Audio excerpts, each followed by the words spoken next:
ಶ್ರೀ ಬ್ರಾಹ್ಮಿ ದುರ್ಗಾ ಪರಮೇಶ್ವರಿ ದೇವಿಯ ಜೊತೆಗೆ ಈ ದೇವಾಲಯದಲ್ಲಿ ಇತರ ಶಕ್ತಿಶಾಲಿ ಪರಿವಾರ ದೇವತೆಗಳೂ ಇವೆ.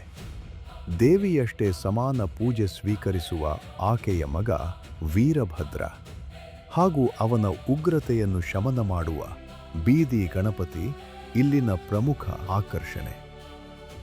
ದೇವಿಗೆ ಶರಣಾಗಿ ಕ್ಷೇತ್ರ ರಕ್ಷಕನಾದ ಕೇರಳದ ಮಂತ್ರವಾದಿ ಮುಂಡಂತಾಯ ದೈವ ಹಾಗೂ ಈಶ್ವರ, ಸುಬ್ರಹ್ಮಣ್ಯ, ಮಹಾವಿಷ್ಣು ಮತ್ತು ನವಗ್ರಹಗಳ ಸನ್ನಿಧಿಗಳು ಇಲ್ಲಿದ್ದು ಭಕ್ತರನ್ನು ಹರಸುತ್ತಿವೆ.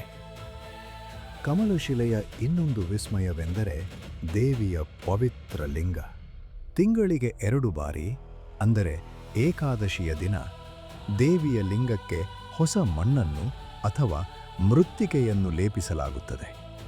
ಕಮಲಶಿಲೆಯಲ್ಲಿ ಈ ದಿವಸಕ್ಕೆ 5 ಪೂಜೆ ಆಗಬೇಕು.